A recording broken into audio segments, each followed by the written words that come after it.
The crystal chandeliers hung above like frozen waterfalls, casting their cold light over 300 guests in designer gowns and tailored suits.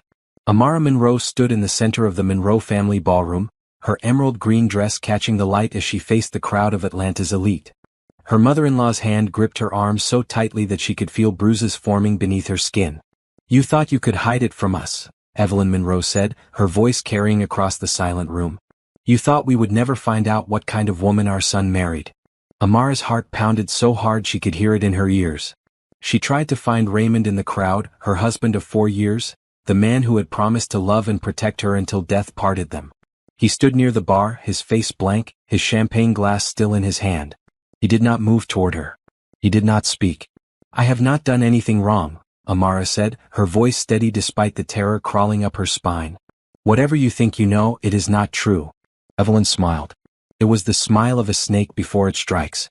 She held up a folder, thick with photographs, and pulled one out for the crowd to see. A man Amara did not recognize. A hotel room she had never been to. Her face, clearly edited onto a body that was not hers. "Pictures do not lie," Evelyn announced. "My investigators found these. Our son's wife, the woman we welcomed into our family, sneaking around with another man for months." "Those are fake," Amara said, her voice rising with desperation. "Raymond, please. You know me. You know I would never betray you like this. Look at me." Raymond finally met her eyes. She searched his face for the man who had held her on their wedding night, who had whispered promises against her skin, who had told her she was his entire world. She found nothing. His eyes were empty. "You have embarrassed this family for the last time," he said quietly. The crowd murmured, their voices like buzzing insects. Amara felt hands grab her from behind. Walter Monroe, her father-in-law, and his brother Harold. They held her arms as Evelyn approached. "In our family," Evelyn said, "there is a tradition. When a woman brings shame upon the Monroe name, she must leave as she came. With nothing." Amara understood then what was about to happen. The blood drained from her face. She began to struggle, but the men holding her were too strong. "Please," she begged. "Please do not do this. I am innocent. I swear on everything I have ever loved, I am innocent." Evelyn's hands found the zipper at the back of Amara's dress. The sound of it coming undone was the loudest thing Amara had ever heard. The emerald fabric, the dress she had spent weeks choosing for this anniversary gala, slid from her shoulders. She screamed. Not from pain, but from the absolute horror of being stripped in front of 300 people who watched with fascination instead of outrage. Some of them held up their phones, recording the destruction of her dignity. "Stop this," she cried. "Someone please stop this." No one moved. The women looked away with practiced disinterest. The men watched with expressions that made her skin crawl.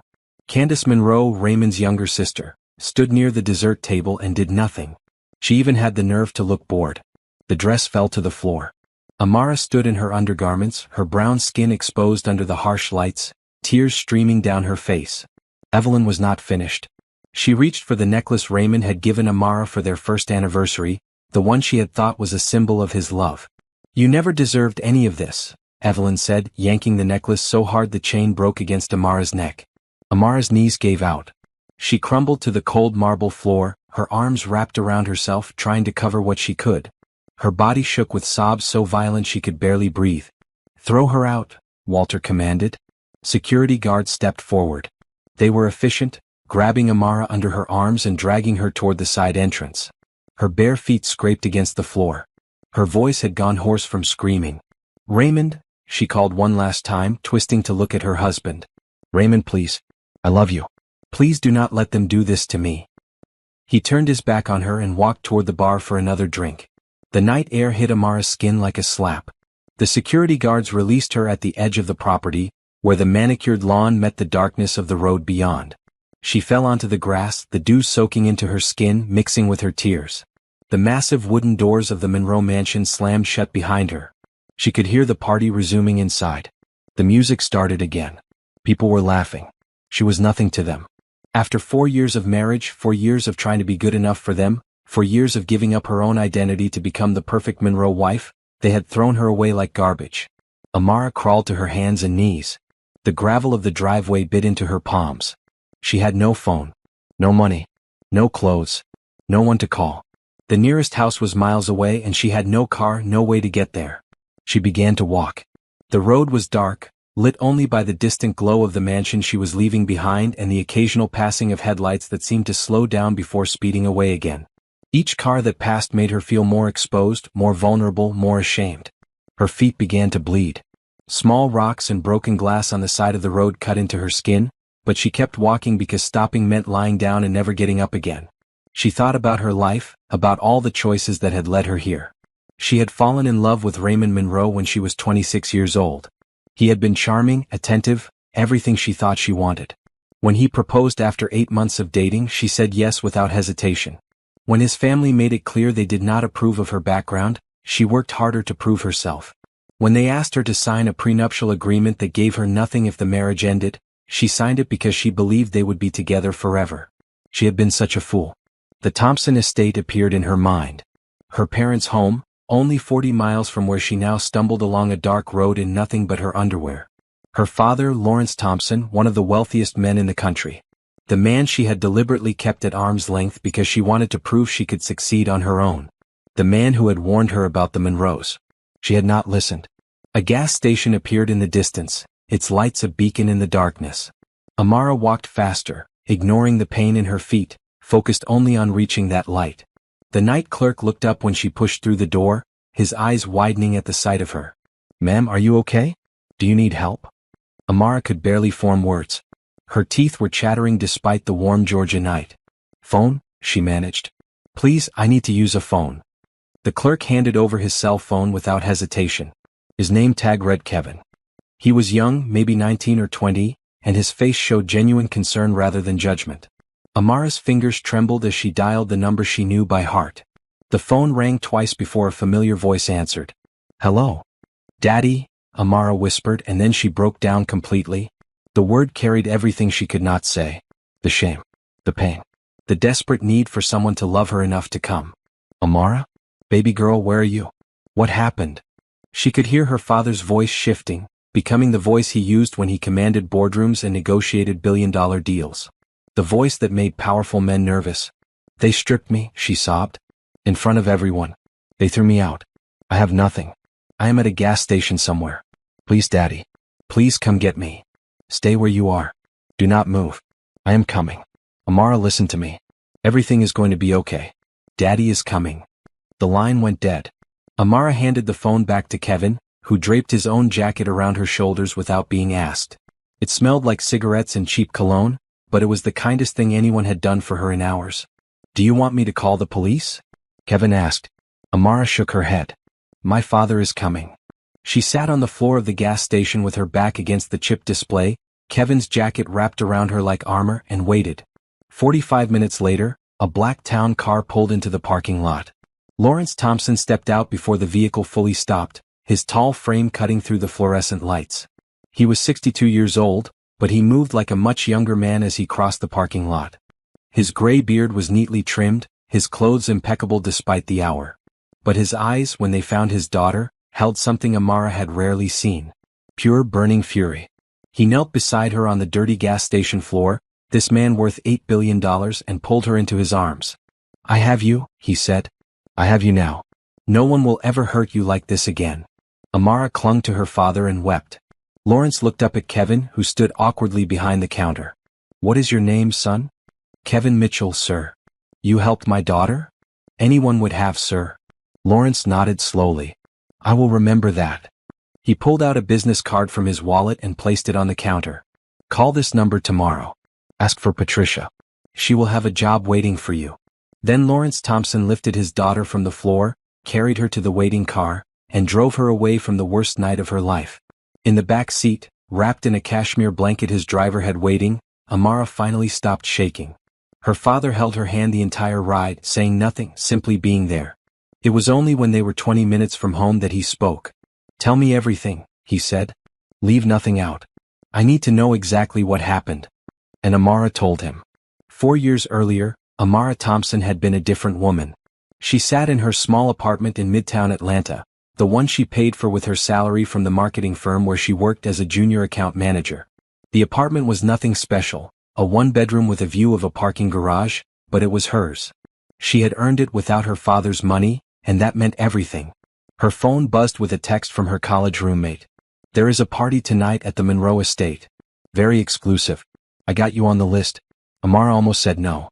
She had a presentation the next morning and should probably be practicing it instead of socializing with people who would look down on her the moment they learned she was not one of them. But something made her type back a yes, grab her best blue dress from the closet and call a rideshare. The Monroe mansion was everything she had imagined and more. Tall white columns framed the entrance like teeth, and the lawn stretched so far she could not see where it ended. Valets in crisp uniforms took keys from guests in cars that cost more than Amara made in 5 years. She felt out of place immediately. Her blue dress, which had seemed elegant in her apartment mirror, looked cheap compared to the designer gowns floating past her. Her heels, which she had bought on sale at a department store, clicked against the marble floors with an embarrassing loudness. But then she saw him. Raymond Monroe stood by the fountain in the center of the ballroom, and Amara forgot how to breathe. He was tall, with smooth brown skin and a smile that could melt glaciers. When his eyes found hers across the crowded room, something electric passed between them. He walked toward her like she was the only person at the party. "I do not believe we have met," he said, extending his hand. "I am Raymond." "Amara," she replied, placing her hand in his. "And I know who you are. Everyone knows who the Monroes are." "Then you have me at a disadvantage," he said, still holding her hand. "Because I know nothing about you. And I find myself wanting to know everything." They talked for 3 hours that night. He asked about her job, her dreams, her favorite books. He listened when she spoke, really listened in a way that made her feel seen. When the party ended, he asked for her number. When she gave it, he called the next day. Their courtship was straight out of a movie. Raymond sent flowers to her office every Friday. He planned elaborate dates that showed he paid attention to the little things she mentioned. When she said she loved jazz, he surprised her with tickets to a private concert. When she mentioned missing her grandmother's cooking, he hired a chef to recreate the recipes. 3 months in, Amara told him the truth about her family. "My father is Lawrence Thompson," she said over dinner at a quiet restaurant. "Thompson Industries. I do not advertise it because I want people to see me, not his money." Raymond's reaction surprised her. Instead of the calculating gleam she expected, his eyes softened. "That must be hard," he said. "Growing up with everyone assuming things about you, wondering if people like you for yourself or what they can get." "Yes," she whispered. "Exactly that."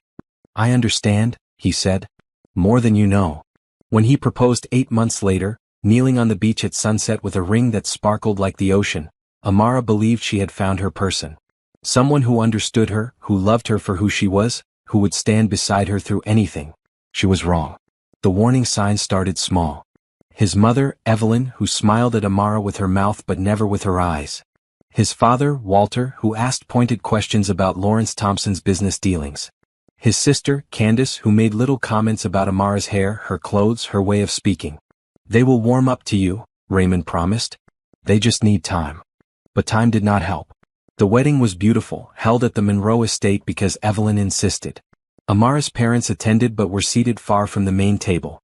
When Lawrence tried to give a toast, Evelyn cut him off, claiming they were running behind schedule. After the wedding, things changed. Raymond grew distant. He worked late, traveled often, came home smelling of perfume that was not Amara's. When she asked about it, he dismissed her concerns. "You are being paranoid," he said. "I love you. Is that not enough?" It should have been enough, but it was not. Amara found receipts for jewelry she had never received. Hotel charges in cities he claimed to be visiting for business. Texts on his phone from someone named D, filled with words no married man should be reading from another woman. She confronted him once. Only once. His face transformed from the man she loved into a stranger who frightened her. "Do not ever go through my things again," he said, his voice cold. "If you cannot trust me, then maybe we should not be together." Amara backed down. She told herself she was imagining things. She buried her suspicions because the alternative, admitting that she had made a mistake, that her father had been right about the Monroes, that her marriage was built on lies, was too painful to face. So she played the perfect wife. She attended family dinners where Evelyn criticized everything from her cooking to her clothes. She smiled at parties while Candace made snide remarks about her background. She pretended not to notice when Raymond's eyes followed other women across the room. She lost herself. Day by day, piece by piece, she became someone she did not recognize.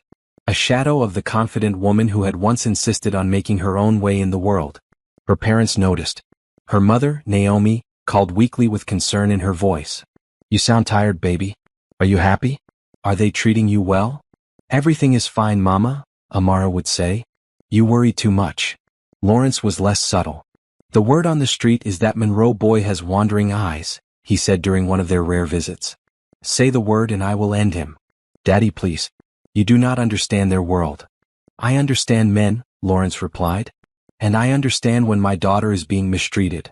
You do not have to stay with someone who does not treat you right. But Amara stayed. She stayed because she had invested 4 years.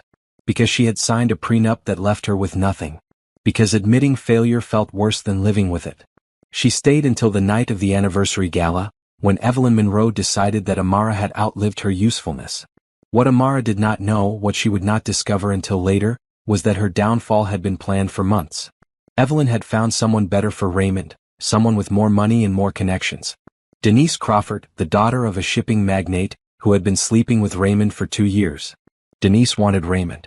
Raymond wanted Denise's money and family connections. But there was a problem. Amara. A divorce would be messy, expensive, and damaging to the Monroe reputation. But if Amara could be exposed as unfaithful, she could be discarded without consequence. The prenup ensured she would leave with nothing and her reputation would be destroyed. So they created the evidence. Denise's cousin, a photographer, photoshopped images of Amara in compromising positions. They planted the story with strategically placed whispers among Atlanta's elite. And then they chose the perfect moment, the 4th anniversary gala, to execute their plan. Amara never stood a chance. She walked into that ballroom believing she was celebrating her marriage. She walked out with nothing but her underwear and her broken heart. But the Monroes made one miscalculation. They forgot who Amara's father was. They forgot that Lawrence Thompson had built his empire by destroying anyone who crossed him. They forgot that a man who loved his daughter more than life itself would burn the world down to avenge her. They would not forget for long. The Thompson estate appeared through the car windows like a dream. Amara had not been home in almost 2 years, choosing to spend holidays with the Monroes instead because Evelyn insisted on it. Now, as the iron gates swung open and the familiar oak-lined driveway stretched before her, she felt the weight of all the time she had lost. The house glowed against the night sky, every window lit as if her parents had turned on every lamp in anticipation of her arrival. The car had barely stopped before the front door opened and Naomi Thompson rushed out. My baby, she cried, reaching the car just as Lawrence helped Amara step out. Oh, my precious baby. What did they do to you? Amara collapsed into her mother's arms. Naomi was 60 years old but still strong, still the woman who had raised 3 children while supporting her husband through the early years of building his empire. She held Amara like she was a little girl again, rocking her gently, murmuring words of comfort. Let us get her inside, Lawrence said. She needs a hot bath and clean clothes. They moved as a unit into the house.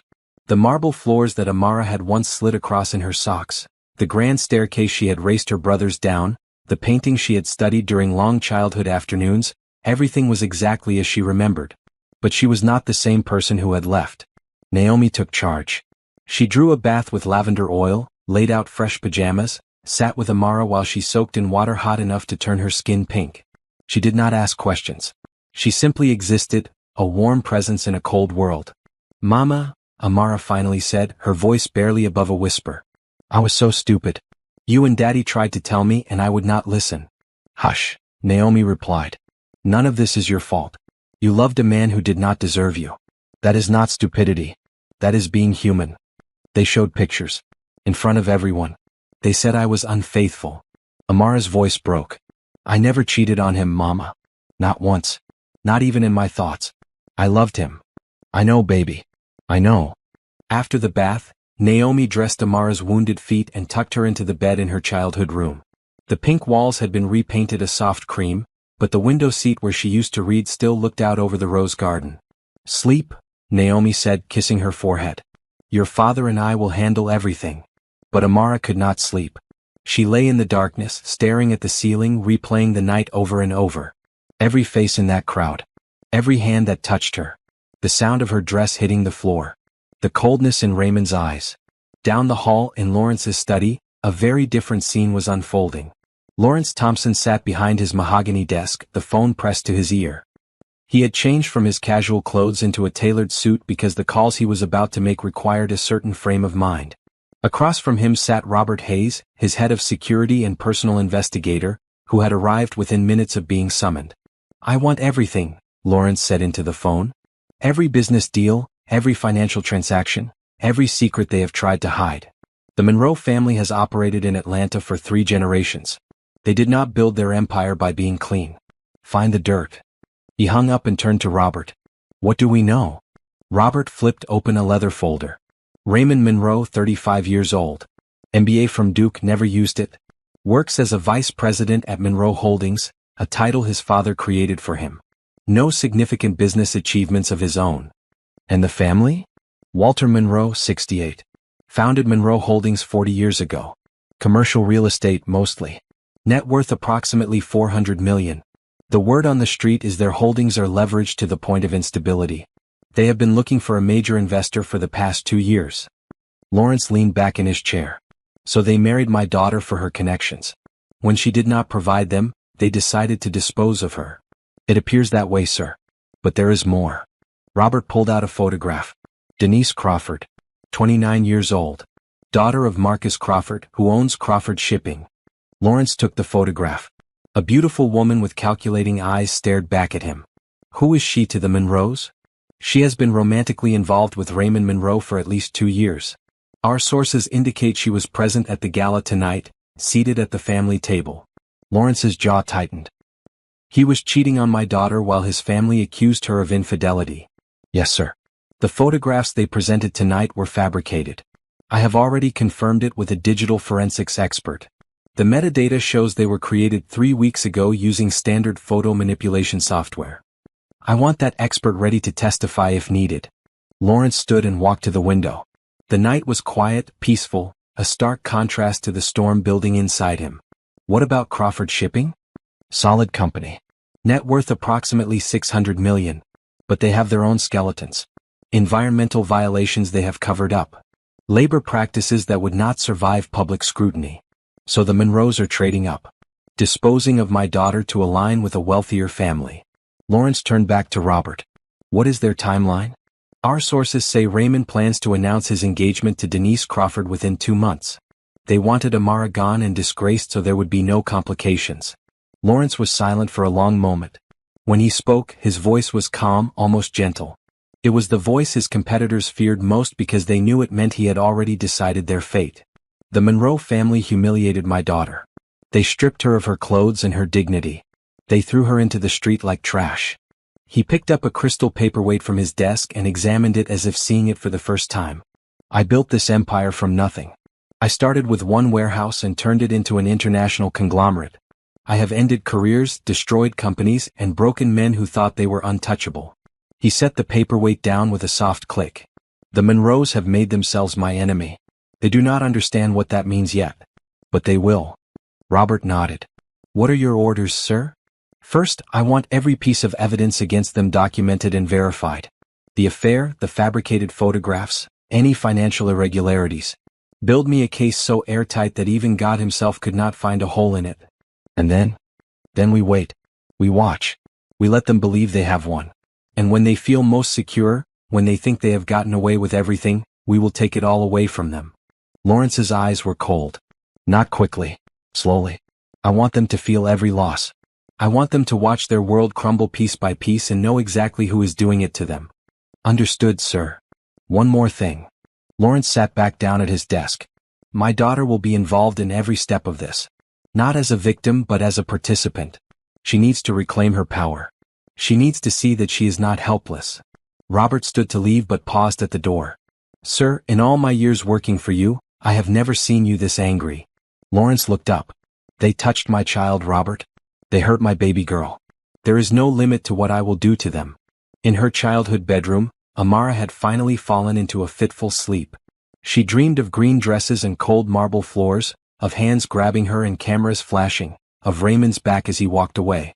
But somewhere in the darkness of the dream, a light appeared. Small at first, then growing. A voice that sounded like her father's, telling her she was not alone. Telling her she was loved. Telling her that everything was going to be okay. When she woke up the next morning, sunlight streaming through the windows, she found fresh flowers on her nightstand and a note in her mother's handwriting. Come down when you are ready. Breakfast is waiting.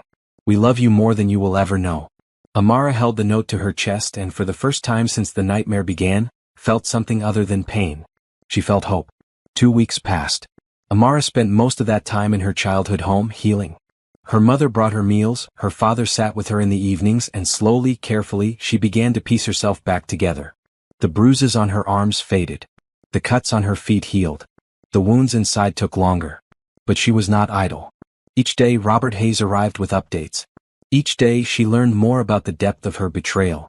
And each day her grief transformed into something harder, something with edges. "I want to see everything," she told her father one morning over breakfast. "Do not try to protect me from the truth. I need to know what I was living in." Lawrence nodded. "Robert is ready whenever you are." They gathered in the study that afternoon, Amara, Lawrence, Naomi, and Robert. The investigator had set up a presentation on the large screen that dominated one wall of the room. "I apologize in advance," Robert said to Amara. "Some of this will be difficult to hear." "I was stripped in front of 300 people," Amara replied. "I can handle difficult." Robert began. The affair had started 2 years ago, just a few months after Amara and Raymond's wedding. Denise Crawford had met Raymond at a charity event. Their connection was immediate and, according to multiple sources, intensely physical. Hotel records showed they had been meeting regularly ever since. Credit card statements revealed expensive gifts, romantic dinners, trips to Miami and Las Vegas. "He bought her a car," Amara said quietly, looking at a receipt on the screen. "A Mercedes. For her birthday." "Yes," Robert confirmed. "He also took her to Paris last year. During the week he told you he was at a business conference in Chicago." Naomi reached for her daughter's hand. Amara squeezed it but did not look away from the screen. The affair was just the beginning. Robert had uncovered a paper trail that implicated the entire Monroe family in a scheme that went back decades. Shell companies used to hide assets. Tax evasion on a massive scale. Construction contracts obtained through bribery. Environmental violations at their commercial properties that had been covered up through political connections. "Monroe Holdings is not just overextended," Robert explained. "It is fundamentally corrupt. The only reason they have survived this long is because they have been bribing the right people." "And the photographs," Lawrence said. "The ones they used against my daughter." Robert pulled up a new slide. "Created 3 weeks before the gala by a man named Derek Foster. He is Denise Crawford's cousin and a professional photographer. The digital forensics are conclusive. The images are composites, Amara's face placed onto another woman's body." "Can we prove it?" Amara asked. "Absolutely. The original images still exist on Foster's hard drive. He was not careful about covering his tracks. We also have text messages between Foster and Denise discussing the project." Amara closed her eyes. All those months of Raymond making her feel crazy for suspecting him. All those family dinners where Evelyn looked at her with barely disguised contempt. All those times she told herself she was imagining things, that everything was fine, that she was overreacting. "There is more," Robert said. "The plan was set in motion by Evelyn Monroe. She has been orchestrating Raymond's relationship with Denise from the beginning. The goal was always to replace you with someone who could provide the financial backing Monroe Holdings needs to survive." "Evelyn," Amara whispered. "The woman who had smiled at her wedding. Who had called her daughter. Who had ripped her dress off in front of hundreds of people." "We have recordings," Robert continued. "Evelyn discussing the plan with Walter. They knew about the fabricated evidence. They chose the anniversary gala specifically because it would cause maximum humiliation." Lawrence stood and walked to the window. When he spoke, his voice was tight with controlled fury. "Play the recordings." Evelyn's voice filled the room, crisp and familiar. "The timing is perfect. Everyone who matters will be there. When we expose her, she will be completely destroyed. No one will believe a word she says." Walter's voice responded. "And Raymond? Is he prepared?" "He knows what to do. He will play his part. Honestly, I do not think he cares. He stopped loving her years ago if he ever did at all." Amara sat perfectly still. Hearing them discuss her destruction so casually, so confidently, as if she were nothing more than an obstacle to be removed. "That is enough," Naomi said. "Turn it off. She has heard enough." But Amara shook her head. "No. I want to hear all of it." The recording continued. Evelyn and Walter discussed every detail. The photographs. The setup. The stripping, which Evelyn described as a family tradition that did not actually exist.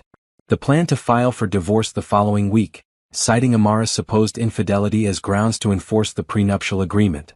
"She will leave with nothing," Evelyn said on the recording. And everyone in Atlanta will know what kind of woman she is. Lawrence Thompson's precious daughter, exposed as a cheater.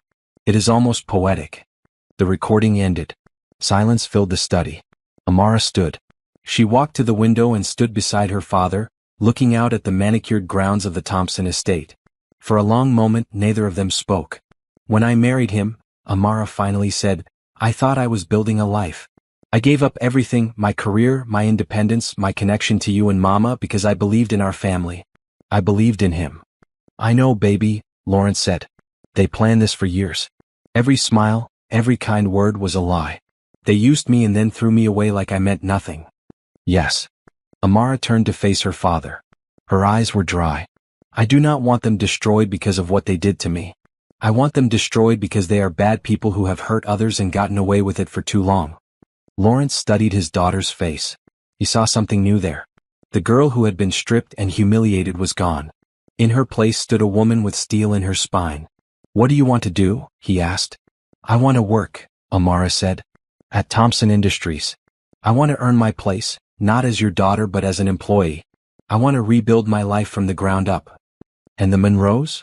A small smile crossed Amara's face. It was not a kind smile. Let them think they have one. Let them enjoy their victory. And when they are not looking, we take everything they have ever cared about. Lawrence placed his hand on his daughter's shoulder. That is my girl. Later that night, after Naomi had gone to bed, Amara sat with her father in the study. The fire crackled, casting dancing shadows on the walls. I need to ask you something, Amara said. The prenup I signed. Does it protect me at all? Their lawyers drafted it to be airtight, Lawrence admitted. But they made one mistake. They included an infidelity clause that works both ways. If Raymond was unfaithful, the agreement is void. And we can prove he was. We can prove it beyond any shadow of doubt. Lawrence leaned forward. But I want you to understand something. If we go this route, there is no turning back. The Monroes will not just lose their money. They will lose everything. Their reputation, their standing, their future. Amara stared into the fire. She thought about all the nights she had lain awake wondering what she had done wrong. All the time she had blamed herself for Raymond's distance. All the ways she had diminished herself trying to fit into their world. Good, she said. Let them lose everything. Let them feel what it is like to have nothing. Lawrence nodded slowly. Then he reached for the phone and made a call that would begin the destruction of the Monroe Empire. It is time, he said to whoever answered. Release the first wave. The offices of Thompson Industries occupied the top 15 floors of the tallest building in Atlanta. From her new desk on the 42nd floor, Amara could see the entire city spread out below her, a tapestry of steel and glass and ambition. She had insisted on starting at the bottom. Not in some ceremonial position that existed only because of her last name, but as a junior analyst in the business development division. Her supervisor, a no-nonsense woman named Patricia Ellis, had no idea Amara was the owner's daughter. To her, Amara was simply a new hire with a business degree and something to prove. Your first assignment, Patricia said, dropping a thick folder on Amara's desk. Market analysis for the Henderson account. I need it by Friday. You will have it by Thursday, Amara replied. Patricia raised an eyebrow. Confidence. I like that. Just make sure you can back it up. The work was challenging and exactly what Amara needed. She arrived before dawn and stayed late into the evening, immersing herself in spreadsheets and reports. Her mind, which had spent years growing soft in the gilded cage of the Monroe household, began to sharpen again. 3 weeks into her new position, she met Julian Pierce. He was standing at the coffee machine on the 42nd floor, staring at it with the confusion of someone facing an unexpected enemy. The machine was making a grinding noise that suggested something had gone very wrong inside. You have to hit the side twice before pressing the button, Amara said, walking up behind him. It has a temperament. Julian turned. He was tall, with warm brown skin and kind eyes that crinkled at the corners when he smiled. He wore a blue button-down shirt that brought out the richness of his complexion. Sounds like most of the printers on this floor, he said, trying her trick. The machine whirred to life and produced a cup of coffee. Thank you. You just saved my morning. Happy to help. I am Amara. Julian. Project management. I have not seen you around before. I just started a few weeks ago. Business development. Patricia's team. She is tough but fair. You will learn a lot. They talked for 10 minutes, just small talk about the building and their work. But there was something about Julian that put Amara at ease. He had no agenda. No angles. He was simply friendly, and in a world where everyone seemed to want something from her, that felt rare. Over the following weeks they kept running into each other. The coffee machine. The elevator. The small cafe on the ground floor where employees grabbed lunch. Each conversation lasted a little longer than the one before. "What brought you to Thompson Industries?" Julian asked one day over sandwiches. Amara considered her answer carefully. She had not told anyone at work about her connection to Lawrence, and she was not ready to reveal it now. But she did not want to lie to Julian. "I needed a fresh start," she said finally. "I was in a bad situation, and I needed to prove to myself that I could stand on my own." "I understand that," Julian said. "I spent 5 years in a job that was slowly killing me before I had the courage to leave. Starting over is terrifying, but it is also liberating." "What was the job?" "I was an associate at a law firm. Long hours, toxic culture, partners who took credit for everything. I made good money, but I was miserable." He shrugged. "Now I make less, but I actually enjoy coming to work." "Worth the trade." Amara smiled. "I think that is brave. Brave or stupid, depending on who you ask." Julian's eyes met hers. "But life is too short to spend it being unhappy." That conversation stayed with Amara. Life is too short to spend it being unhappy. Such simple words, but they cut straight to the heart of everything she had lived through. Meanwhile, away from the office, the first stage of Lawrence's plan was unfolding. Monroe Holdings had been preparing to close a major deal with the city government. A contract to develop a new commercial district worth hundreds of millions of dollars. It was supposed to be their lifeline, the project that would save them from their mountain of debt. 2 days before the final signatures, the contract was awarded to someone else. A company called Harbor Development that had suddenly emerged as a competitor with a better proposal and stronger financial backing. Harbor Development was owned, through a series of shell companies, by Lawrence Thompson. Walter Monroe received the news in his corner office. "How is this possible?" he demanded of his lawyers. "We had this deal locked up. Someone outmaneuvered us," his attorney admitted. "They came in at the last minute with terms the city could not refuse. Find out who owns Harbor Development now." But the shell companies were impenetrable. The ownership trail led through Delaware corporations and offshore accounts, designed specifically to be untraceable. Walter would eventually learn who was behind it, but by then it would be too late. The loss of the development contract was just the beginning. Over the following weeks, Monroe Holdings began hemorrhaging in ways that seemed almost random. Investors pulled out without explanation. Banks suddenly demanded accelerated loan payments. Key employees were recruited away by competitors offering double their salaries. "Someone is targeting us," Evelyn said during a family meeting at the Monroe mansion. "This cannot be coincidence." Raymond shrugged. He was distracted, texting under the table, probably with Denise. "Father has enemies. This is probably just normal business." "This is not normal," Walter snapped. "This is coordinated. Someone is dismantling us piece by piece. Then find them and stop them." Walter stared at his son with barely concealed contempt. "Perhaps if you spent less time with your girlfriend and more time actually working, you might contribute something useful to this family." Raymond's face hardened. "Careful, father. You are the one who encouraged me to pursue Denise. Her family's money was supposed to save us, remember? And it still might if you can manage to secure her without any more complications." Evelyn smoothed her dress, her composure perfect as always. "The divorce papers were filed last week. Amara has not responded yet. Our lawyers say that is unusual." "Perhaps she is too ashamed to fight," Raymond said. "Or perhaps she is planning something," Evelyn replied. "I warned you both. Lawrence Thompson is not a man to be underestimated." "Thompson is a businessman," Walter said dismissively. "He understands how the world works. He will bluster and threaten, but ultimately he will accept reality. His daughter is damaged goods now. No one will believe her over us." But even as he spoke, Walter felt a chill run down his spine. Something was wrong. He could feel it in his bones. Back at Thompson Industries, Amara was building a life. She had delivered her first report early as promised. Patricia had been impressed enough to assign her to larger projects. Her colleagues, who initially kept their distance from the quiet new employee, began to warm up to her. She joined them for happy hour on Fridays. She organized a birthday celebration for an administrative assistant. She became, slowly but surely, part of the team. And through it all, there was Julian. He began waiting for her at the coffee machine in the mornings. They took their lunch breaks together more often than not. He told her about his family, his younger sister who was in medical school, his parents who had been married for 40 years and still held hands in public. "That is beautiful," Amara said. "I always wanted something like that." "You do not have it?" She shook her head.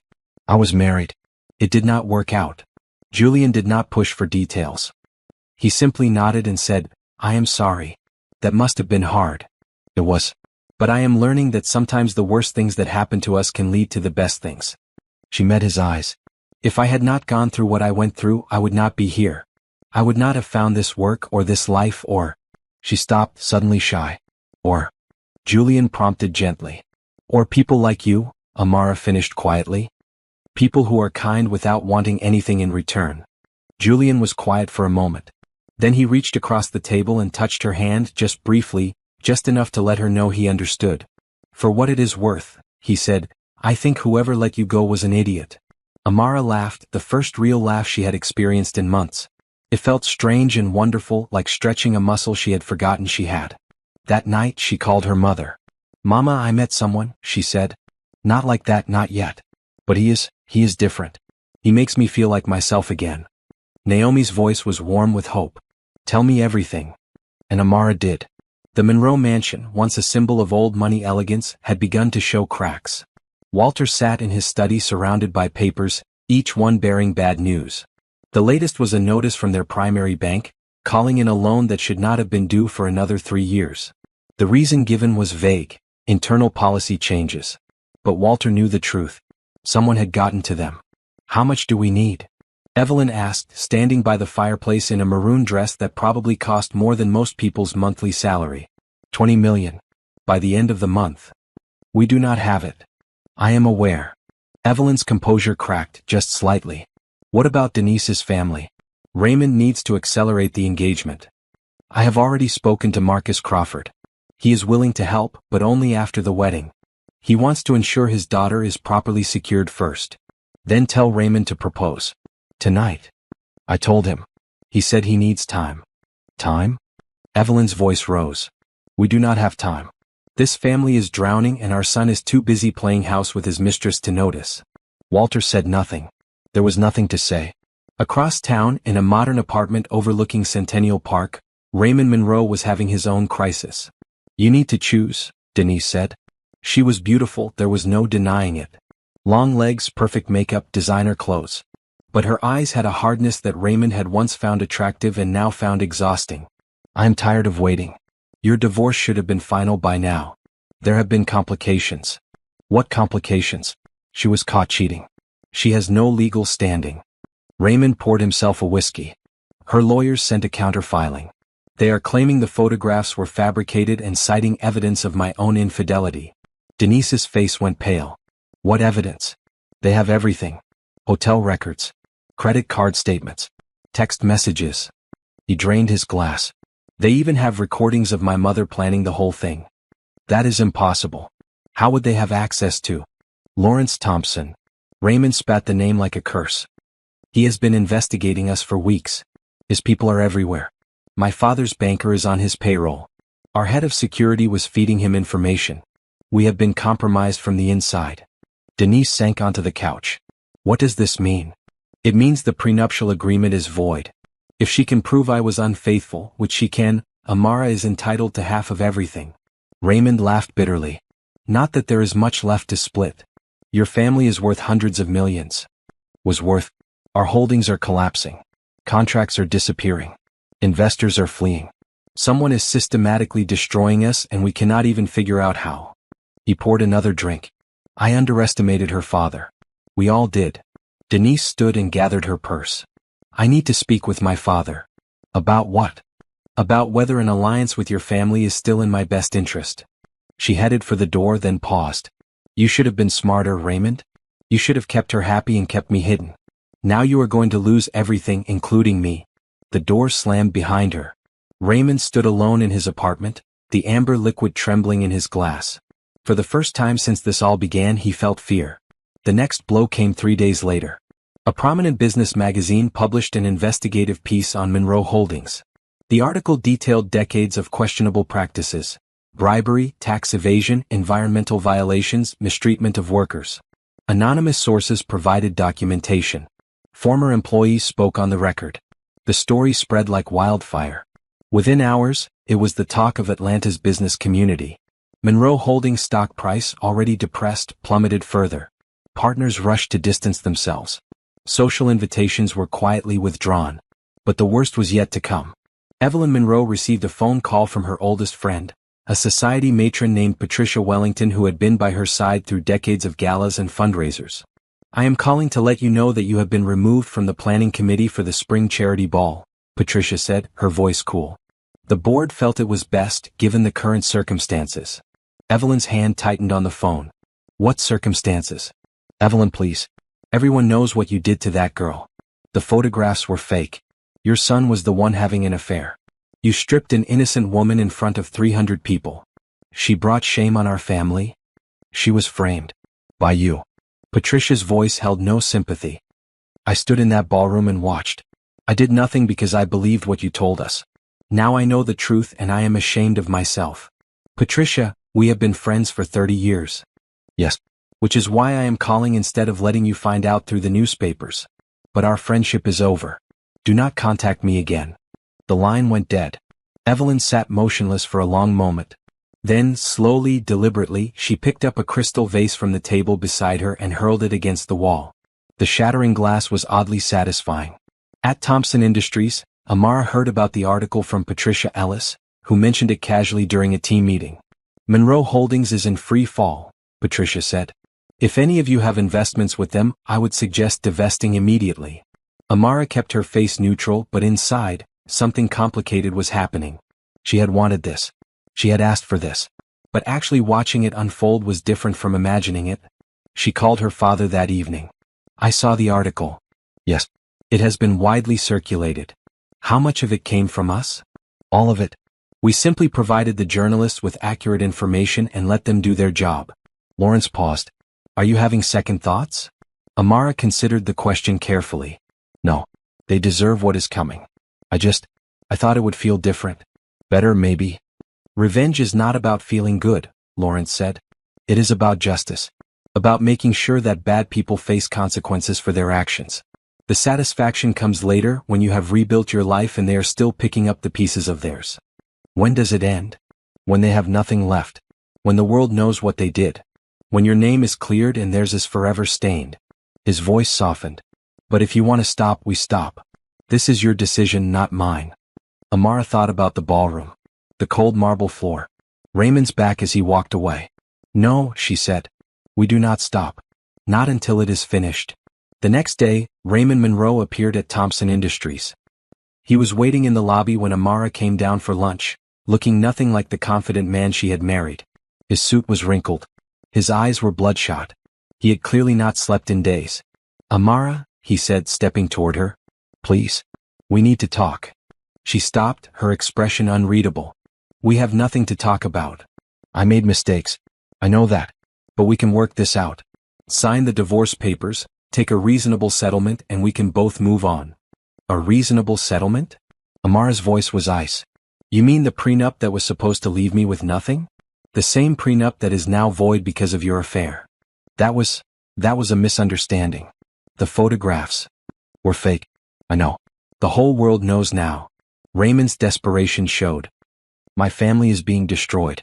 Our business, our reputation, everything. Was this you? Was this your father?" Amara stepped closer, close enough to see the fear in his eyes. "You stood there and watched them strip me. You watched and did nothing. You let your mother throw me into the street like garbage." Her voice was quiet but carried more weight than any shout. "You think you are being destroyed now? This is nothing. This is just the beginning. Amara, please. I loved you." "No, you did not.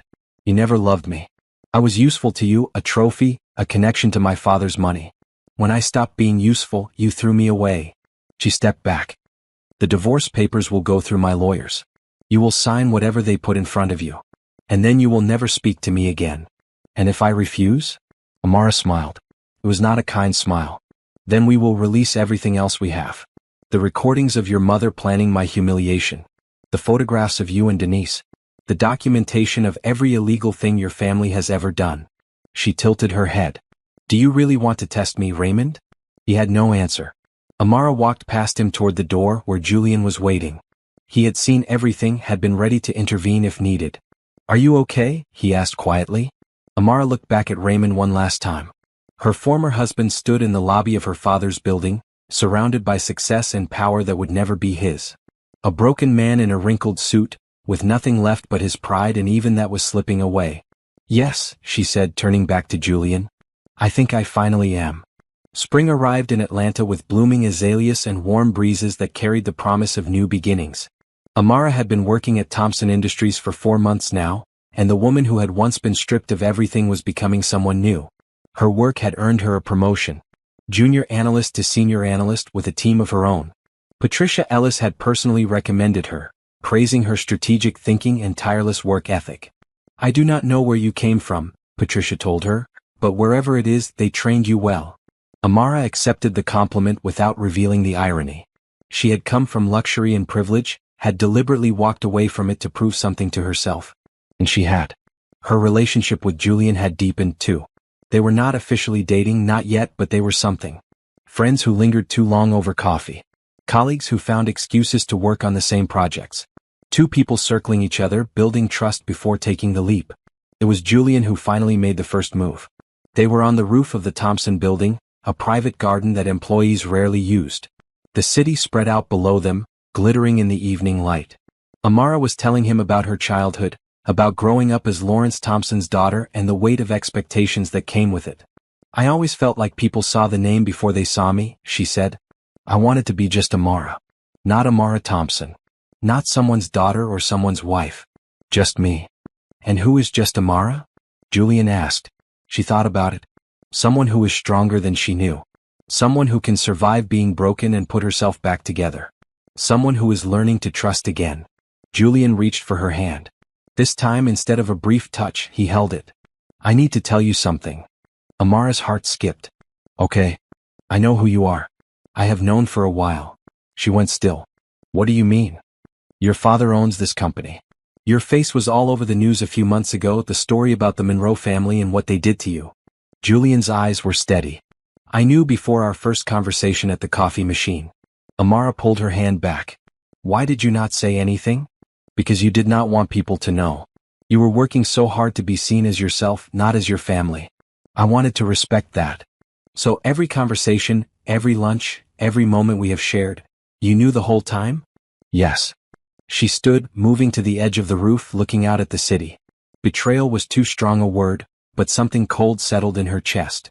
Another person who had known things she did not. Another person who had kept secrets. Julian joined her at the railing. "I understand if you are upset. But I want you to know why I did it." "Then tell me." "Because you seemed so determined to be judged on your own merits. And I wanted to give you that." He turned to face her. "When I recommend you for projects, it is because you are good at your job, not because of who your father is. When I laugh at your jokes, it is because you are funny. He paused. "When I started falling for you, it was because of who you are. Not what you have." Amara stared at him. "You are falling for me?" "I think I have been since the day you taught me how to use that stupid coffee machine." A moment passed. Then another. Then Amara did something she had not done in a very long time. She took a risk. She kissed him. It was not a perfect kiss. She was out of practice and nervous, and her heart was racing so fast she thought it might escape her chest. But when Julian's arms came around her and he kissed her back, something inside her that had been locked away for years finally opened. "I am scared," she whispered against his lips. "The last time I trusted someone like this, he destroyed me." "I am not him," Julian said. "And I will spend as long as it takes proving that to you. It might take a while. I have time." They stood on the rooftop as the sun set over Atlanta, two people at the beginning of something neither had expected to find. The next day, Amara told her parents about Julian. Naomi was thrilled. "Invite him to dinner.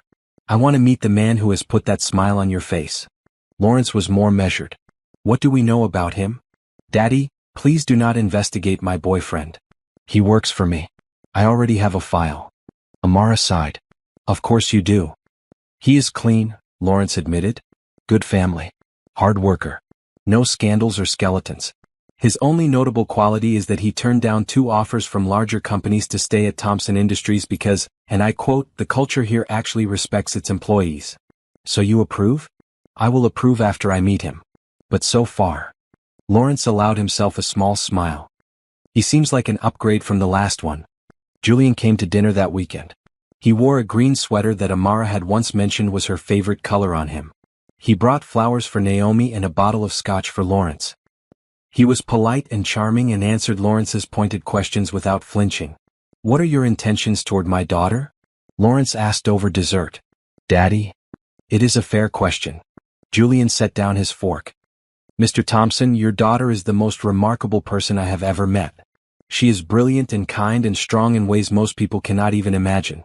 My intention is to spend as much time as she will allow me proving that she deserves to be treated with love and respect. Beyond that, I will follow her lead." Lawrence studied him for a long moment. Then he nodded. "Good answer."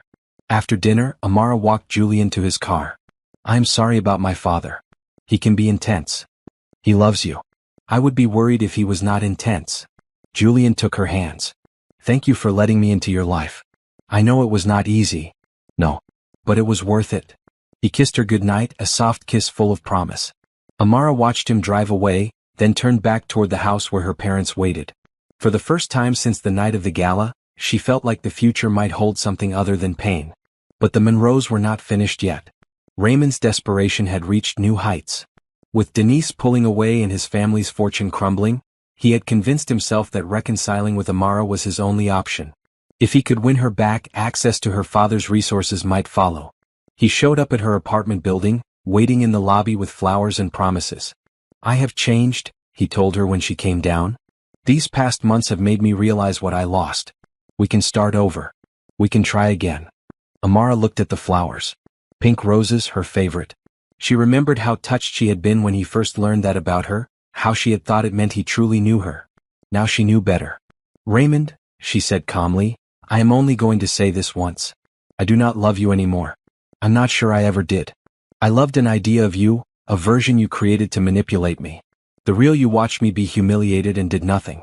The real you was sleeping with another woman while I lay awake at night wondering what I had done wrong. I can explain. I do not want explanations. I want you to leave me alone." She held his gaze. "If you contact me again, I will file for a restraining order. If you approach me at work or anywhere else, I will have you arrested. Do you understand? You cannot do that. I can do whatever I want. I am Lawrence Thompson's daughter, remember? That used to embarrass me. Now I wear it like armor." She stepped closer, and something in her eyes made him step back. "Go home, Raymond. Go back to Denise if she will have you. Build whatever life you can from the ashes of the one you destroyed. But do it far away from me." She turned and walked back into her building. She did not look back. When she reached her apartment, her hands were shaking. Not from fear, but from the rush of finally, truly setting herself free. She picked up the phone and called Julian. "Can you come over?" she asked. "I just need to see you." He was there in 20 minutes. They sat on her couch and she told him everything. The flowers, the confrontation, the years of doubt and self-blame that had finally been released. Julian listened without interrupting. "You are amazing," he said when she finished. "You know that, right?" "I am beginning to." He held her then and she let herself be held. Not because she was weak, but because she was finally strong enough to accept comfort when she needed it. Outside the night was quiet. Inside, Amara Thompson was becoming whole again. The collapse of the Monroe Empire happened faster than anyone expected. It began with the banks. Lawrence had quietly acquired significant influence over Monroe Holdings' primary lenders, and when he gave the word, the financial institutions demanded immediate repayment of all outstanding debts. The total was staggering, nearly $200 million that the Monroes simply did not have. Walter Monroe sat in his office surrounded by the wreckage of everything he had built. Legal notices covered his desk. His phone rang constantly with calls he could not answer. The portrait of his grandfather, the man who had founded Monroe Holdings 3 generations ago, seemed to stare down at him in judgment. "We could file for bankruptcy," his lawyer suggested.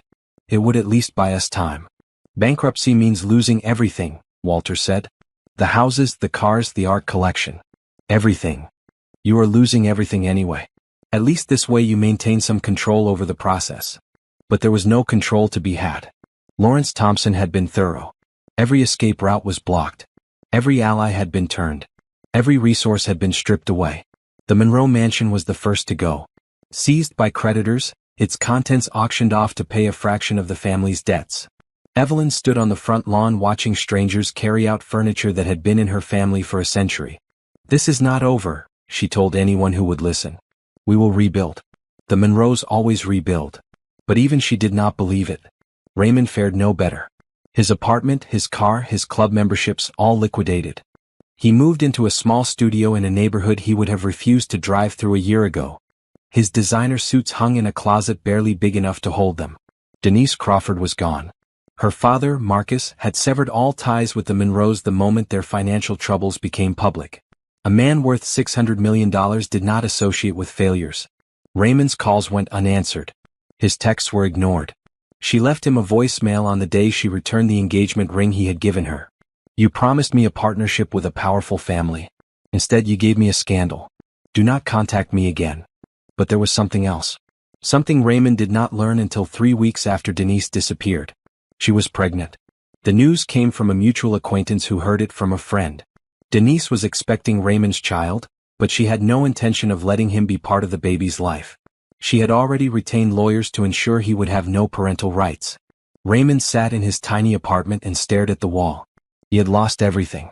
His money, his family, his mistress, even the child he had not known existed. All because he had made the mistake of crossing Lawrence Thompson's daughter. The final blow came in the form of criminal charges. Robert Hayes had not just been investigating the Monroes' business practices. He had been gathering evidence for federal prosecutors. Tax evasion, wire fraud, bribery of public officials. The list of charges was extensive. Walter Monroe was arrested at his daughter Candace's house, where he had been staying since losing the mansion. The cameras captured him in handcuffs, his hair unkempt, his eyes hollow. He looked nothing like the powerful patriarch who had once ruled Atlanta's business community. Evelyn avoided arrest by cooperating with investigators. In exchange for her testimony against her husband, she received immunity. But the cost was everything else. Her friends abandoned her. Her social clubs expelled her. She became a pariah in the world she had spent her entire life building. The news coverage was relentless. Every detail of the Monroe family's crimes was dissected on cable news and in newspaper columns. But what captured the public's attention most was the story of Amara Thompson. The woman who had been publicly humiliated, stripped of her clothes and dignity, only to rise from the ashes while her tormentors fell. Opinion pieces praised her resilience. Social media rallied behind her. She became a symbol of something larger than herself, the possibility of justice in an unjust world. Amara watched the coverage from her parents' house, where she had gathered with Lawrence, Naomi, and Julian. It was strange to see her pain transformed into public narrative, to have strangers commenting on experiences they had not lived. "How do you feel?" Naomi asked. "I do not know," Amara admitted. "Relieved, I think. But also sad. For such a long time I hated them. I wanted them to suffer. Now that they are, I just feel empty." "That is because you are not a cruel person," Lawrence said. "You did not want revenge for its own sake. You wanted justice. You wanted consequences. Is there a difference?" "Yes." Lawrence leaned forward. "Revenge is about making yourself feel better. Justice is about making the world a little more fair. One is selfish. The other is necessary." Julian squeezed Amara's hand. "What do you want to do now?" She thought about it. The Monroes were finished. Her name was cleared. The world knew the truth. But somehow it did not feel complete. "I want to tell my story," she said finally. "Not through news articles or social media. In my own words. I want other women who have been through something similar to know that they are not alone. That they can survive and rebuild." Naomi smiled. "That sounds like the daughter I raised." The interview was arranged for the following week. A respected journalist, one who had covered stories of abuse and survival with sensitivity and depth, agreed to conduct it. Amara prepared carefully, working through her memories with a therapist, deciding what to share and what to keep private. The night before the interview, Julian took her to dinner at the restaurant where they had their first real date. It was quiet, intimate, lit by candles that reflected off the crystal glasses. "I am nervous," Amara admitted. "About the interview?" "About everything. About speaking publicly. About what comes next." She paused. "About us." Julian set down his fork. "What about us makes you nervous?" "I keep waiting for something to go wrong. For you to disappoint me. For this to fall apart like everything else." She met his eyes. "I know that is not fair to you. But it is the truth. I appreciate you telling me." Julian reached across the table and took her hand. I cannot promise that nothing will ever go wrong. Life is messy. People make mistakes. But I can promise that I will always be honest with you. I will always fight for us. And I will never ever make you feel like you are not enough. Amara felt tears prick her eyes. Why? Why do you care so much? Because you deserve it. Because you are extraordinary. And because somewhere along the way I fell completely in love with you. It was the first time either of them had said the word. It hung in the air between them, fragile and precious. I love you too, Amara whispered. I was afraid to say it. But I do. They sat there in the candlelight, two people who had found each other against all odds, and let themselves believe in the possibility of happiness. The Thompson Foundation's annual charity gala was the most anticipated event of the Atlanta social calendar. Held in the grand ballroom of the Ritz-Carlton, it drew the city's most influential people. Politicians, business leaders, celebrities, philanthropists. The guest list read like a who's who of American wealth and power. This year, Amara Thompson would be the guest of honor. She chose her dress carefully.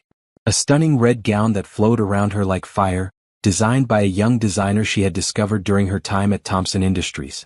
Her hair was swept up, her makeup elegant, her grandmother's pearl earrings the only jewelry she needed. Julian waited for her at the bottom of the stairs, resplendent in a charcoal gray suit. His face when he saw her was everything she needed to know about how she looked.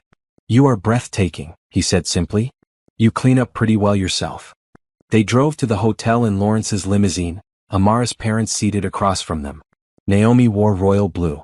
Lawrence was distinguished in his classic black tuxedo. They looked like what they were, a family united by love and loyalty. Are you ready? Lawrence asked as they pulled up to the red carpet. Yes, Amara said. And for the first time she meant it. The cameras began flashing the moment she stepped out of the car. She had been photographed at events before as Raymond Monroe's wife, a background figure in someone else's narrative. Tonight she was the story. She walked the carpet with her head high, Julian beside her, answering questions from reporters with grace and composure. Yes, she was proud of her father's philanthropic work. Yes, she was grateful for the public's support during her difficult time. No, she would not be commenting on the criminal proceedings against Walter Monroe. The ballroom was magnificent. Thousands of crystal lights created a galaxy overhead. Tables draped in white linen surrounded a dance floor that gleamed like ice. The Thompson Foundation's logo, projected on screens throughout the room, reminded everyone why they had gathered. But Amara knew something the other guests did not. Tonight was not just about charity. Lawrence approached the podium after dinner, his presence commanding instant attention. Thank you all for coming, he said.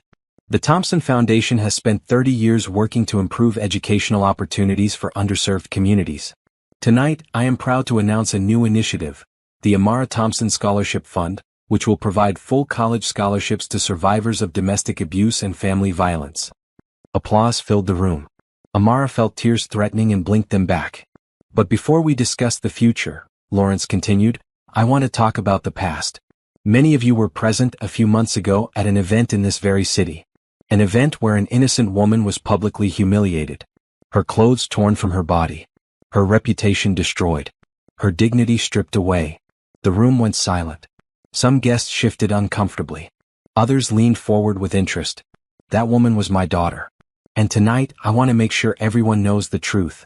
The screens that had displayed the foundation logo flickered. New images appeared. Photographs of Raymond Monroe with Denise Crawford. Hotel receipts. Text messages. The digital forensics report proving the images used against Amara were fabricated. Then came the audio. Evelyn Monroe's voice filled the ballroom, clear and unmistakable. The timing is perfect. Everyone who matters will be there. When we expose her, she will be completely destroyed. Gasps rippled through the crowd. People who had been at the original gala, who had watched Amara's humiliation without intervening, looked at each other with horror. More evidence followed. Walter Monroe's criminal activities. The bribery. The tax evasion. The years of corruption that had built the Monroe fortune. Lawrence spoke over the images. The Monroe family has been part of this community for generations. They have been trusted, respected, even admired. But they are frauds. They are criminals. And they are cowards who attacked a defenseless woman because she was convenient to destroy. He paused, letting his words sink in. My daughter did nothing wrong. She loved a man who did not deserve her. She was used and discarded by a family that cares for nothing but money and power. And yet she survived. She rebuilt. She is here tonight not as a victim but as a survivor. Lawrence extended his hand. Amara, please join me. She walked to the podium, her red dress flowing behind her. The crowd parted for her, some reaching out to touch her arm, to offer silent support. When she reached her father's side, he stepped back, giving her the stage. Amara looked out at the sea of faces. Some she recognized, some she did not. All of them were waiting to hear what she would say. I spent 4 years trying to be good enough for the Monroe family, she began, her voice steady. I gave up my career, my independence, my sense of self. I believed that if I just tried harder, loved better, was more patient, they would accept me. She paused. But the truth is, nothing I did would ever have been enough. Because I was never a person to them. I was a resource to be exploited and a problem to be eliminated.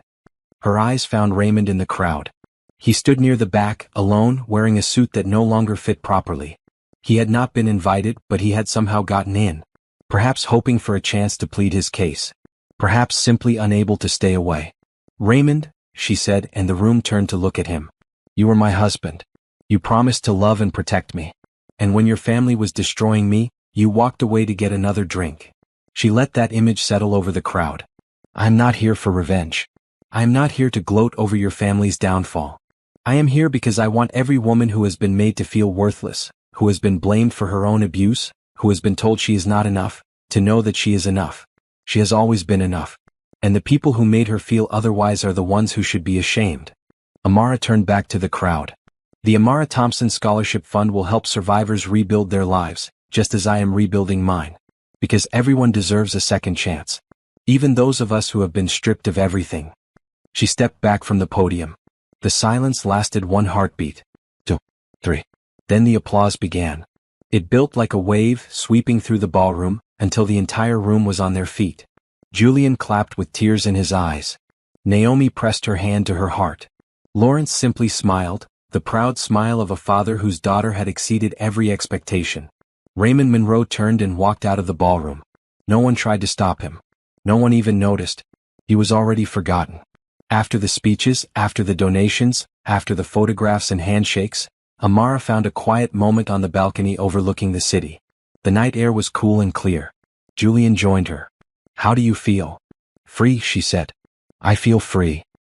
He wrapped his arm around her, and they stood together watching the lights of Atlanta sparkle in the darkness. What happens now? He asked. Amara smiled. Now we live. We build something beautiful. We prove that they did not break us. Us, Julian repeated. I like the sound of that.